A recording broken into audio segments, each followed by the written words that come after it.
অনুভবকে ভালোবেসে ফেলেছে লাজু, সত্যিটা জেনে চমকে গেল সুদেব। সম্পূর্ণ জানতে হলে দেখতে থাকো। গল্পের শুরুতেই দেখা যায় লাজুকে সারপ্রাইজ দিতে নিয়ে যাচ্ছে বনলতা, আর বলে, লাজু আজ কিন্তু তোমার জন্য একটা দারুণ সারপ্রাইজ আছে, যেই সারপ্রাইজটা দেখলে তুমি খুব খুশি হবে। লাজু তখন বলে, তাই বনলতা দিদি, কি সারপ্রাইজ রেখেছো তুমি আমার জন্য? লাজু তখন খুব আশা করে দেখতে চায়। বনলতা বলে, দেখাবো তো, তোমাকে ছাড়া আর কাকেই বা দেখাবো বলো তো। এর মধ্যেই অনুভবের একদমই ভালো লাগে না। অনুভব তখন ভাবে, আমি কি বনলতাকে সবটা জানিয়ে দেব? একবার যদি সত্যিটা জেনে যায় বনলতা, তাহলে হয়তো অনেক ভালো হবে। আমি তো এই বিয়েটা করতে চাই না, এই বিয়েটা করতে যে আমার খুবই কষ্ট হচ্ছে, কিন্তু এটা আমি কি করে বনলতাকে বোঝাবো? অন্যদিকে দেখা যায় বনলতার মা আর জেঠিমণি বসে আছে, কথা বলতে থাকে অনুভবের মা আর জেঠিমণির সাথে। তখনই অনুভবের মা বলে, দেখুন আপনাকে একটা কথা বলি, লাজু কিন্তু আমাদের বাড়ির কেউ হয় না, ও আমাদের বাড়ির কাজের মেয়ে বলতে পারেন। আর একটা কাজের মেয়ের সাথে আপনাদের বাড়ির মেয়ের এত ভাব, এই ব্যাপারটা না আমার একদমই ভালো লাগছে না। তখনই অনুভবের ঠাম্মি বলে, ছোট বৌমা, তোমাকে আমি এখানে একটু ডিস্টার্ব করব। লাজু প্রথমত আমাদের বাড়ির কাজের মেয়ে নয়, ও আমার নাতনির বয়সী, ওকে আমি আমার নাতনির মতোই ভালোবাসি, কিন্তু ও তো আমাদের বাড়ির কাজের মেয়ে নয়। তাহলে তুমি ওকে কাজের মেয়ে বলছো কেন? হতেই পারে তুমি লাজুকে পছন্দ করো না, লাজুর প্রতি তোমার কোনো ভালোবাসা নেই, কিন্তু তাই বলে তুমি ওকে কাজের মেয়ে বলো কোন সাহসে? আমি বলি কি, লাজুকে নিয়ে অত বেশি তোমরা মেতো না, লাজুকে লাজুর মতোই থাকতে দাও। ওই মানুষটা তো নিজের মতোই আছে, তাহলে ওকে নিয়ে তোমাদের এত সমস্যা কেন? সেটাই আমি বুঝে উঠতে পারি না।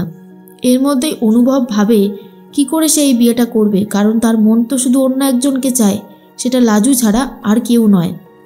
এর মধ্যেই সুদেব ভাবে, কখন আসবে লাজু? আসলে লাজুকে দেখতে আজ এসেছে সুদেব। বনলতা সুদেবকে ডেকে নিয়ে এসেছে তার বাড়িতে। এরপর লাজুকে নিয়ে সে চলে যায় সুদেবের ঘরে। সুদেব যেই ঘরে আছে আর কি। এরপরে লাজু বলে, তুমি তুমি এখানে কি করছো? সুদেব তখন বলে, এ কি, তুমি খুশি হওনি? আরে লাজু, তুই কি রে, আমাকে দেখে তুই খুশি হসনি? আমি জানিস কত মিথ্যে কথা বলে তারপর তোর কাছে এসেছি, কত বাধা অতিক্রম করেছি। আসলে লাজুর আর সুদেবকে পছন্দ নয়। প্রথমত সুদেব লাজুকে বিয়ের পরেও ফেলে রেখে দিয়েছে, আর এই লাজুকে নিয়ে সবার এত অসুবিধা। লাজুই বা কোথায় যাবে? তাই সুদেবের প্রতি কোনো টান আর অনুভব করতে পারছে না লাজু। এরপরে সুদেব বলে, কি ব্যাপার, তুই আমাকে দেখে খুশি হসনি? একটা কথাও বলছিস না? লাজু বলে, কি কথা বলবো বলো, আমার তো আর কিছু বলার মতন অবস্থাতেই নেই, আমার ভালো লাগছে না। এদিকে অনুভব ভাবে একবার বনলতার সাথে কথা বলে আসি, তাই বনলতাকে খুঁজতে এগিয়ে যায়। বনলতা তখন বলে, আচ্ছা তুমি এখানে কি করছো? এরপরেই অনুভব জানতে পেরে যায় বনলতার থেকেই যে সুদেব এসেছে লাজুর সাথে দেখা করতে। তখন অনুভব বলে, তুমি এখানে সুদেবকে ডেকে পাঠিয়েছো? ওই বোকা কি করবে এখানে এসে? বনলতা বলে, আরে অনুভব, ও যতই বোকা হোক না কেন, ও তো লাজুর বর, লাজুর সাথে একটু কথা বলছে। কিন্তু অনুভব এটা কোনোভাবেই মেনে নিতে পারে না যে সুদেব আর লাজু আলাদা ঘরে কথা বলছে, কারণ লাজুকে ভালোবেসে ফেলেছে অনুভব, তাই অন্য কোনো পুরুষকে লাজুর জীবনে একদমই চাইছে না। এরপর লাজু সুদেবকে বলে, শোনো, তোমাকে আর আমার সাথে লুকিয়ে লুকিয়ে দেখা করতে আসতে হবে না, কি দরকার দেখা করার? সুদেব বলে, কেন? তুই আমার বউ, তোর সাথে দেখা করবো না তোর কার সাথে দেখা করব? আমার তো মনে হয় তুই আমাকে এখন আর সহ্যই করতে পারছিস না।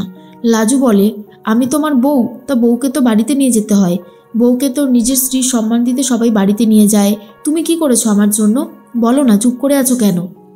সুদেব বলে, আমি তো চেষ্টা করছি, আমি অনেক চেষ্টা করছি যাতে তোকে আমি আমাদের বাড়িতে নিয়ে যেতে পারি, তা একটু সময় তো দিতে হয় নাকি? লাজু বলে, এখন আমাদের না বিয়ে হয়ে গেছে, এখন আর তোমাকে কিভাবে সময় দিই বলো তো? বিয়ের আগে তাহলে সময় দিতে হতো। এর মধ্যে অনুভব বলে, বনলতা তুমি এটা একদমই ঠিক কাজ করনি। শোনো, তোমার সাথে আমার একটা গুরুত্বপূর্ণ কথা আছে। এই সম্পর্কটা হওয়ার আগে আমি তোমাকে জিজ্ঞেস করতে চাই, তুমি এই সম্পর্কটাকে নিয়ে খুশি তো?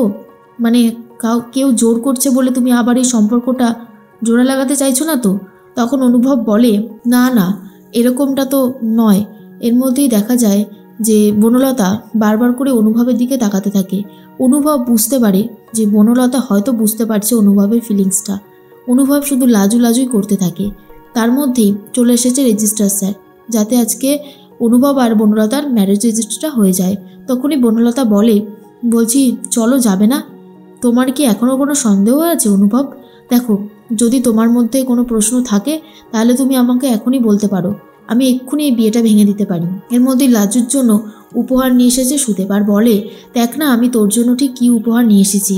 এই বলেই কিছু ফুল বার করে আর ফুলটা নিয়ে লাজুকে স্পর্শ করতে লাজু বলে, একদম আমাকে ছোবে না, তুমি কিসের জন্য আমাকে ছুঁচ্ছ? আর তখনই সুদেব বলে, কেন? তুই তো আমার বউ, আমি তোকে ছোবো না তো আর কাকে ছোবো? তুই আমার সাথে এরকম করছিস কেন রে লাজু? তখনই লাজু বলে, এটা তোমার বাড়ি না, এটা তোমার ঘর না যে তুমি আমাকে এই ঘরের মধ্যে স্পর্শ করবে। এটা বনলতা দিদিদের বাড়ি, তুমি এখানে এসে এসব করতে পারো না, তোমার কোনো অধিকার নেই। এরপর সুদেব বলে, তুই কেমন বদলে যাচ্ছিস লাজু, তোর কথাবার্তা, চলন বলন ধরন সব কিছুই কেমন যেন বদলে গেছে। আমি তো তোকে খুব ভালোভাবে চিনি, আজ তোকে দেখে খুবই অন্য রকমের লাগছে। লাজু বলে, অন্য রকমের তো লাগবেই, মনে আছে তোমার মা আমাকে ঠিক কেমনভাবে কথা শুনিয়েছিল? কমলা খুব বাজেভাবেই লাজুকে অপমান করেছিল আর বলেছিল মেরে মুখ ভেঙে দেব। ঘরের বউর গায়ে যদি কেউ হাত তুলে বা হাত তুলতে চায় সেটা যে কতটা অপরাধ সেটা তো লাজু জানে। তাই সুদেবকে বলে, তোমার মা বাবা বারবারই আমাকে অপমান করেছে।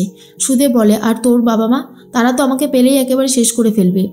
লাজু বলে, আমার বাবা মা তো তোমাদের বাড়িতে গিয়ে তোমাদের মা বাবাকে অপমান করেনি, কিন্তু তোমার মা বাবা করেছে। আর শোনো, এ সমস্ত পুরনো কথা বলে না কোনো লাভ হবে না, এই সমস্ত কথা বলে আর কোনো লাভ নেই। এরপর লাজুকে সুদেব বলে, তুই এই ফুলটা নিবি না? আমি তো তোর জন্য নিয়ে এসেছিলাম, আমি জানতাম তুই আজকে আসবি সেজে গুজেই, তাই তোর খোপাতে ভেবেছিলাম বেঁধে দেব। এর মধ্যেই চলে এসেছে বনলতা আর বলে, কি ব্যাপার, আরে দুজনা প্রেম করছিলে? আরে সুদেব দেখছি আবার ফুলও নিয়ে এসেছে। লাজু, ও মনে চাই যে তোমার খোপাতে ফুলটা সুন্দর করে বেঁধে দেবে। আরে সুদেব, দাঁড়িয়ে আছো কেন? দাও দাও, ফুলটা খুব সুন্দর করে পরিয়ে দাও আমাদের লাজুকে। কিন্তু লাজু তখন বলে, কোনো দরকার নেই সবের। বনলতা বলে, বুঝেছি, মান অভিমানের পালা চলছে তাই তো?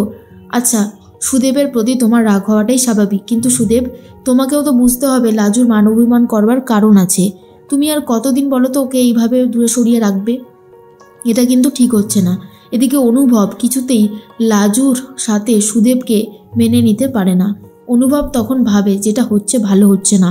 লাজু কোনোভাবে সুদেবের কাছে যেতে পারে না। লাজু শুধুমাত্র আমাদের বাড়িতেই যাবে।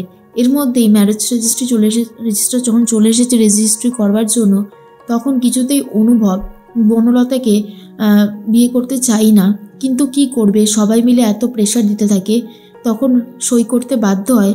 আর এদিকে লাজু ভাবে, খিটকেল বনলতা দিদিকে সিঁদুর পরাচ্ছে, আমার চোখের থেকে জল পড়ছে কেন? এমনটা কি করে সম্ভব? এটাই তো আমি বুঝে উঠতে পারছি না। সুদেব বুঝতে পারে যে লাজু কিন্তু অন্য কাউকে ভালোবেসে ফেলেছে।